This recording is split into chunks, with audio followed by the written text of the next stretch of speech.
In every era, people have searched for a way to understand who they really are beneath the noise of daily life. Ancient storytellers often spoke of travelers who wandered for years, only to discover that the treasure they sought had been buried in their own village all along. Stoic philosophy begins in a similar spirit, not with grand theories, but with a quiet invitation to look inward. Marcus Aurelius, writing in the dim glow of a Roman military tent, believed that the journey toward the self was the foundation of a meaningful life. He once wrote, "Nowhere can man find a quieter or more untroubled retreat than in his own soul." That retreat, the inner landscape, forms the heart of this exploration. To understand this path, we first need to understand the tradition behind it. Stoicism was not created for monks on mountaintops. It was the working philosophy of emperors, merchants, soldiers, and farmers. It taught them not to chase perfection, but to cultivate steadiness even as the world shifted around them. The Stoics saw life the way a seasoned sailor sees the sea, unpredictable, sometimes violent, but navigable with the right inner compass. They emphasized clarity of thought, integrity, emotional discipline, and a grounded sense of purpose. In their view, the self is not something we find once, but something we shape gradually through choices, habits, and honest reflection. And so a question emerges, one that Marcus Aurelius himself wrestled with across the pages of Meditations. How do we begin that shaping today? How do we uncover the version of ourselves capable of living with intention rather than impulse? The 5 practical steps that follow are designed to open that door, not as rules, but as lights along a path that each of us must walk in our own way. If the ideas in the introduction resonated with you, if something in Marcus Aurelius's quiet strength or the old Stoic tales stirred a sense of recognition, then don't let the journey stop here. Join our growing circle of seekers by subscribing to the channel, because the next steps in this exploration are just beginning. Leave a like if these insights sparked a thought, a feeling, or even a question you've carried for a long time. And share your reflections in the comments, your story, your doubts, your own inner traveler. Every voice adds depth to the conversation, and you might be surprised how many people are walking a path similar to yours. Together, we're not just consuming ideas, we're building a community committed to finding the self behind the noise. Tip 1. Look for the right person realistically, not by daydreaming. Picture yourself walking through an old marketplace at dusk. Lanterns flicker, voices fade, and the path ahead splits in two. One road leads to reality, the other to fantasy. Most people, without noticing, wander down the dreamy road imagining a perfect partner, an ideal relationship, an emotion without friction. But as Epictetus once warned, when you are dazzled by appearances, remember to hold your judgment. We often fall for the dazzling glow of our own imagination. In real life, the right person rarely arrives wrapped in perfection. They might interrupt your plans, challenge your habits, or reveal parts of you that you didn't know needed work. Stoics remind us that relationships are laboratories of growth, not fairy tales with soft lighting and flawless endings. Instead of craving a flawless soulmate, the Stoic way is to observe people as they are, their patterns, their strengths, their limits, and most importantly, the way they behave when life becomes inconvenient. A shepherd in Anatolian folklore used to say, "You know a person not by their words at the fire, but by their steps in the dark." Real connection shows itself in the unglamorous moments. Marcus Aurelius often reflected on human nature with a calm, almost surgical clarity. He didn't moralize, he observed. Use this approach when choosing whom to welcome into your emotional world.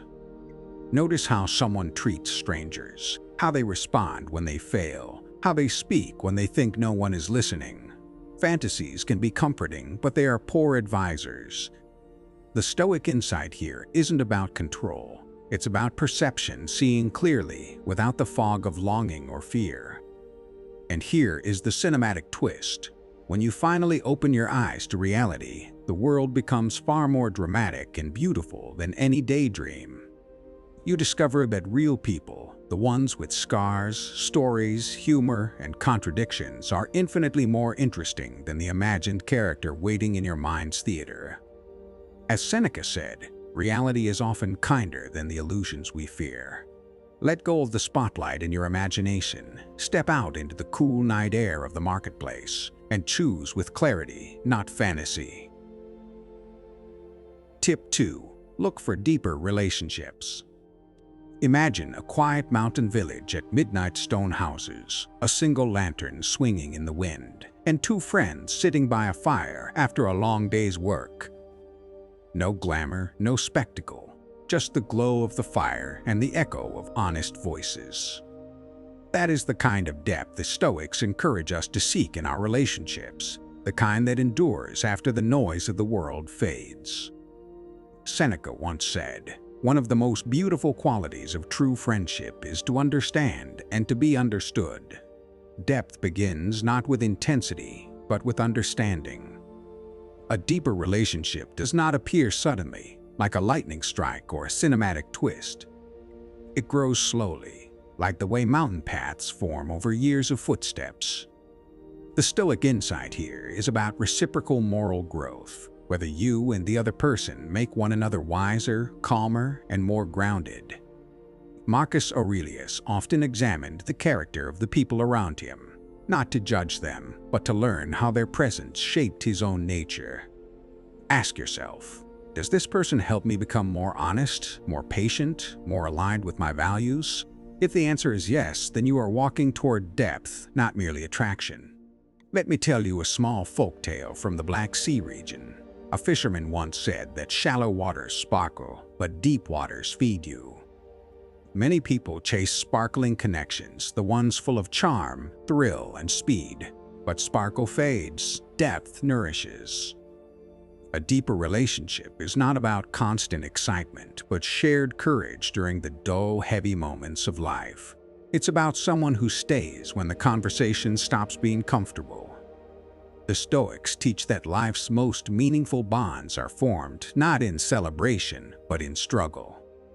And here's the cinematic stretch. When you find such depth, it feels like stepping into a vast cavern lit by a single torch, mysterious, sacred, and humbling. In that stillness, you begin to see yourself more clearly through the presence of another person. Epictetus reminds us, you become what you give your attention to. So give your attention to relationships that help your soul expand, not ones that keep you performing on the surface. Depth is not dramatic at first glance, but when you finally encounter it, it transforms you more than any brief spark ever could. Tip 3. Build strong social connections. Imagine a stormy coastal town where the wind screams against the windows, yet inside a small tavern, people gather around a wooden table sharing bread, stories, and warmth. That image captures a truth the Stoics understood deeply. Humans need each other not just for survival, but for meaning. Marcus Aurelius wrote, "We are made for cooperation, like feet, like hands, like eyelids." Strong social connections are not luxuries. They are part of the architecture of our humanity. When the Stoics talk about community, they point toward the idea of mutual duty, the belief that we strengthen ourselves by strengthening the world around us. This isn't about collecting more acquaintances or being universally liked.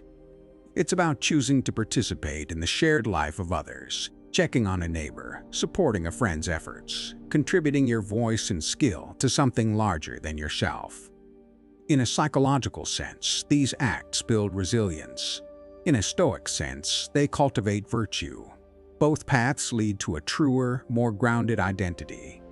There's an old Balkan story about a traveler who tried to cross a mountain pass alone during winter. He froze halfway up the slope. The next day, villagers found him and shook their heads. "No one climbs alone," they said. "Even the mountain goats know better." The moral is simple but powerful. Isolation may look heroic in movies, but real life requires shared warmth. Strong connections make us braver. They help us endure hardships that would break us alone. And when we give our presence to others, something inside us becomes sturdier and more luminous. In a cinematic sense, building social bonds is like assembling your own fellowship, ordinary people who walk beside you through shifting landscapes. Some bring humor, some bring guidance, some bring quiet loyalty. Epictetus reminded his students, the key is to keep company with people who uplift you. Cultivate those bonds intentionally. Celebrate them, strengthen them, because every step toward a meaningful connection is also a step toward discovering the person you are capable of becoming. Tip 4. Be your authentic self, not a grown-up version of yourself. Picture a long, dimly lit hallway in an old theater.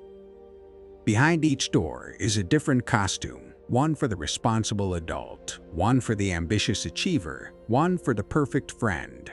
Most people walk through life wearing these borrowed outfits, hoping no one notices the seams. But the Stoics would urge you to pause in that hallway and ask a quieter, deeper question. Who were you before you started performing? Marcus Aurelius wrote, "Nowhere can man find a quieter or more untroubled retreat than in his own soul." Authenticity starts in that inner retreat, not in the roles you learn to play.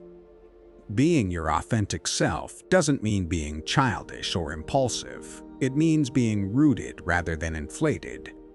Stoic thought emphasizes integrity, aligning your actions with your inner values instead of bending yourself into an impressive silhouette.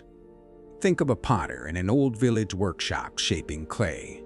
A pot only becomes beautiful when the potter respects its natural form. Force too hard, and it collapses. People are the same. When you push yourself to become a grown-up version that looks impressive but feels hollow, you lose the simple shape of who you actually are. There is a well-known folk story from the Caucasus about a shepherd boy who tried to imitate the village chief, copying his walk, his voice, even his clothing. But the more he imitated, the more awkward he became, stumbling over his own feet. One evening, an elder laughed and told him, "The mountain goat climbs well because it knows it is a goat, not a lion." Authenticity is not about becoming bigger, it's about becoming true. The Stoics believed that honesty with oneself is a foundation of wisdom, and self-honesty always strips away pretension. Cinematically, imagine stepping out of that long hallway of costumes and walking onto the stage as yourself, no filters, no exaggerated maturity, no polished persona. Just your steady voice, your real curiosity, your natural strengths and flaws. Epictetus put it plainly, first say to yourself what you would be, then do what you have to do. Not what you think looks impressive, not what others praise, what you would be. When you choose authenticity over performance, your life stops feeling like a scripted act and starts feeling like a story worth living your story. Tip 5. Patience is the key to finding true love. Imagine standing at the edge of a quiet harbor at dawn. The sea is calm, the air cold, and boats drift gently, waiting for the right wind. There is no rushing the tide, no forcing the sun to rise faster. Love, in the Stoic sense, unfolds with the same rhythm. Marcus Aurelius often reflected on the natural timing of things, reminding himself not to hurry the future. True love is less like a thunderbolt and more like the slow bloom of a flower that opens only when the season is right. The Stoics taught patience as a form of strength, not passivity. To them, patience meant trusting the process of life while refining your own character. Seneca wrote, "Time discovers truth. That includes the truth about people, relationships, and your own readiness."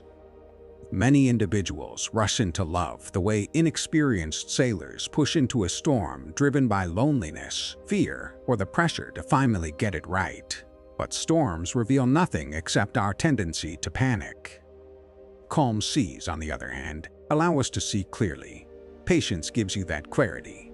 There is a Persian tale of a carpet weaver who crafted only one masterpiece in his entire life. When asked why it took him decades, he said, Patterns worth living with must be discovered slowly.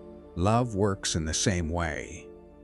As you grow, your understanding of loyalty, kindness, and emotional maturity becomes sharper. You begin to recognize who nourishes your spirit and who only dazzles your senses.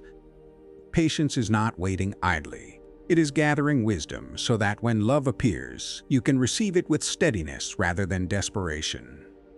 In a cinematic sense, patience adds suspense and gravity to your story. Imagine the long tracking shot in a film where the hero walks through years of challenges, not knowing that each trial is shaping them for the love that will one day meet them at the crossroads. Epictetus advised his students, "No great thing is created suddenly. True love is one of those great things. Let patience deepen you, refine you, and prepare you." Because when love finally arrives, not rushed, not forced, but naturally, you'll realize it was the waiting that transformed you into someone capable of truly receiving it. Thank you for walking with me through these ideas, step by step. If you stayed until the end, it means you're someone who isn't just looking for quick answers. You're someone searching for depth, clarity, and a more grounded version of yourself. The Stoics believe that wisdom grows in those who are willing to pause and reflect, even for a moment. So take a breath, let these insights settle, and carry with you whatever resonated. You don't need to transform overnight. You just need to keep moving honestly, steadily, and courageously. And remember, as Marcus Aurelius whispered across centuries, the journey inward is the most important journey of all.